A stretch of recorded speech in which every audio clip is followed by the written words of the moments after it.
July 29, 1944. 7 weeks after D-Day. The war in Europe is turning. And somewhere in occupied Europe, a man is receiving the Iron Cross, one of the highest military honors the Third Reich can bestow. He is not a German officer. He is not a soldier at all. He is a Spanish chicken farmer from Barcelona. And he is a British spy. His name? The Germans call him Alaric. The British call him Garbo. History, for a long time, did not call him anything at all. Before we go any further, I want you to hold a question in your mind. Not a small one. A very large one. What if the D-Day landings had failed? What if the Germans had been waiting at Normandy, with their full strength, on June 6, 1944?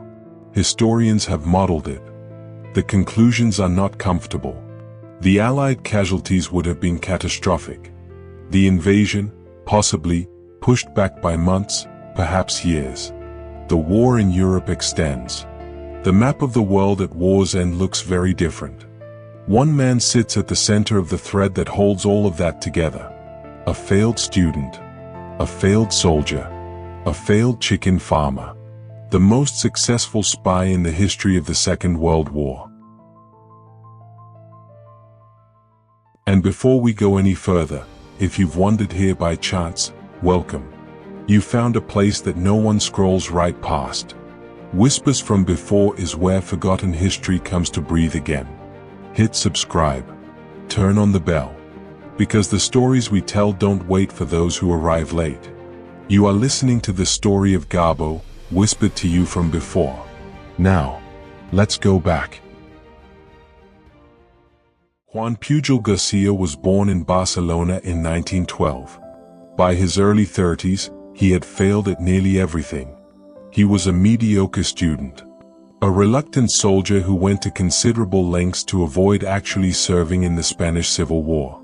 A hotel manager whose hotel did not thrive. A chicken farmer, and the chickens, by most accounts, did not do especially well either. But he had something that none of his failed ventures had been able to extinguish. He hated fascism. Personally. Viscerally.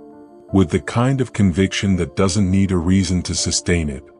In 1941, with Nazi Germany occupying most of Europe and Britain standing largely alone, Juan Pujol García made a decision. He would become a spy.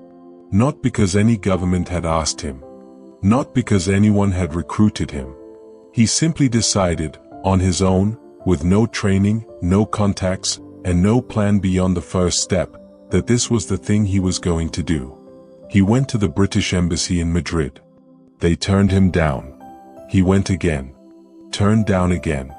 So he went to the Germans instead. Not because he wanted to serve them. Because he needed their credentials. Their money. Their trust. Something he could take back to the British to prove he was worth their time. He invented a persona, a fanatical pro-Nazi Spanish official, devoted to the Reich, willing to travel to London and gather intelligence for the Führer. The Germans believed him. They gave him a crash course in espionage. Invisible ink. A cipher. An accommodation address in Madrid. There was one problem. He never went to London. He went to Lisbon. And from a rented room in Lisbon, using a blue guide tourist handbook, a map of England, and a railway timetable, he began inventing intelligence about a country he had never visited. The Germans were delighted. They paid him. They praised him. They asked for more. And not once did they check whether any of it was real. MI6 noticed something strange. Reports were reaching German intelligence, detailed reports, apparently from an agent inside Britain, that MI6 had not authorized. Had not placed. Genuinely could not account for. Someone was running an unauthorized intelligence operation inside Britain. Except, they weren't in Britain. When they traced the source, they found Juan Pujol García in Lisbon. Already 2 years into his self-invented espionage career. Living on German money. Filing detailed reports about a country he had never set foot in. His case officer described the discovery as one of the most remarkable things he had encountered in his career. In 1942, Pujol and his family were quietly brought to England. He was given a code name, Garbo, named for the greatest actress in the world, because, his handlers said, no one alive could perform like he could. What Pujol and his handler Tomas Harris built over the next 2 years was, by any measure, extraordinary. A spy network. Except every single agent in it was a fiction. 27 agents which the Germans referred to as Aradal. Each with a name, a background, a personality, a specialty, each filing reports, each building a track record, each being paid, generously, by the Germans, who were, effectively, funding the largest disinformation operation in the history of warfare. Some of the agents fell ill. Some moved cities. One, in a detail so audacious it barely seems real, died. Pujol planted a fake obituary in a British newspaper. The Germans sent condolences to the widow. The widow was also fictional.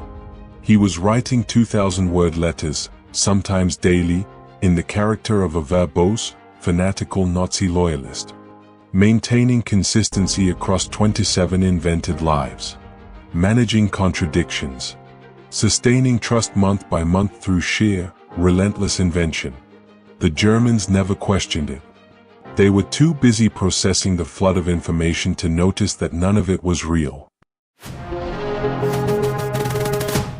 By January 1944, the Allied High Command was preparing something vast. The largest seaborne invasion in history. Operation Overlord. The liberation of Western Europe. And they had a problem. Over 1 million soldiers. Thousands of ships. Hundreds of thousands of tons of equipment. You cannot hide that kind of preparation. The Germans knew something was coming. They just did not know where.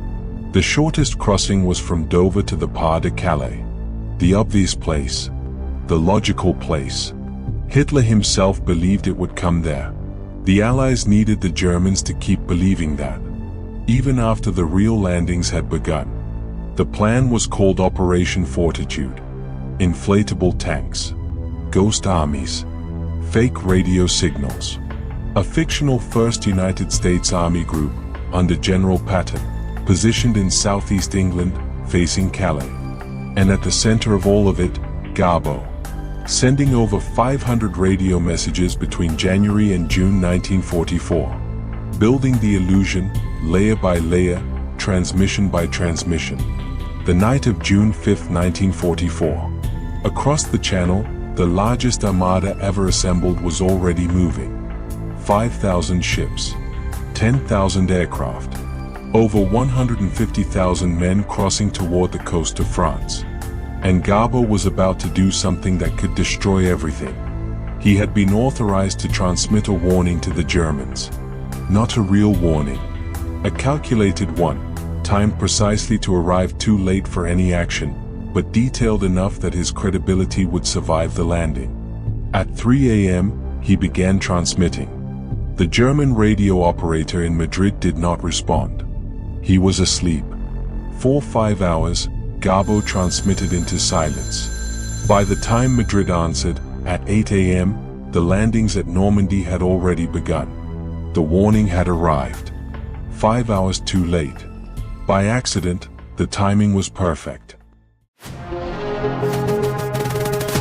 When Madrid finally came online, furious at having missed the transmission, Garbo did not apologize.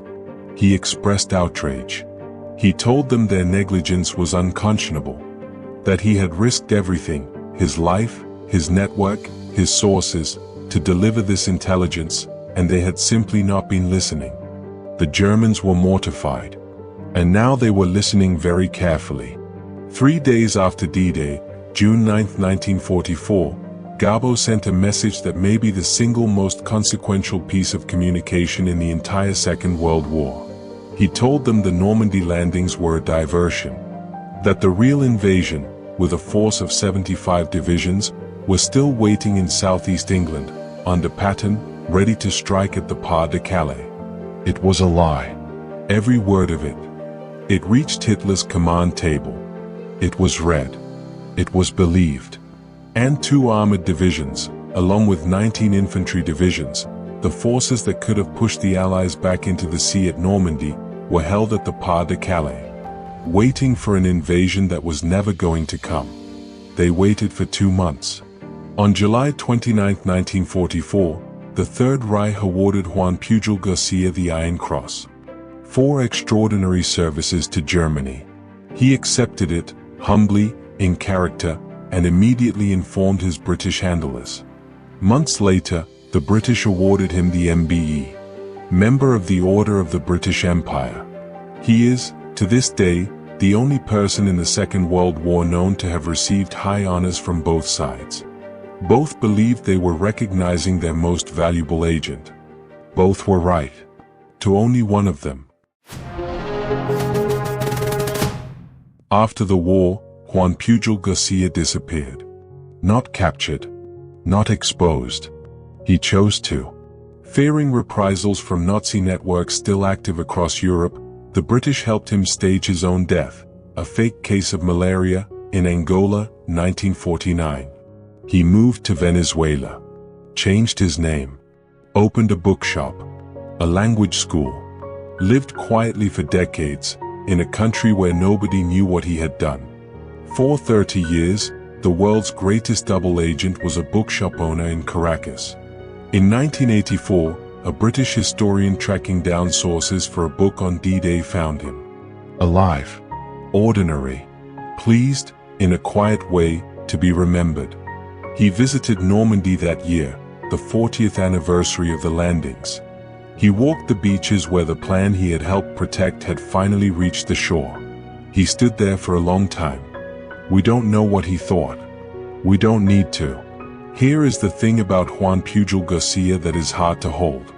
He was not asked to do any of it. No government recruited him. No intelligence service approached him. No one identified his talent and put it to use. He identified a need. He invented a role. He failed twice to get anyone to take him seriously. And then he went and did it anyway, in a rented room in Lisbon, with a tourist guidebook and a railway timetable. The official histories estimate that his message on June 9 kept critical German forces away from the Normandy beachhead for nearly 2 months. The Normandy campaign was won by margins that still make historians uncomfortable to discuss openly. Remove Garbo from the equation. Remove the message on June 9th. Remove the 27 fictional agents and the 500 radio messages and the 2 years of total, daily performance. And the war in Europe does not end the way it ended. That is not a small thing to say. That is not an exaggeration. That is what the records show. If this story reached something in you, if you felt the pull of the unknown, the weight of a long journey, the quiet power of finally coming home, then you already know why this channel exists. There are more stories like this one. Stories buried in the ancient world, waiting to be found.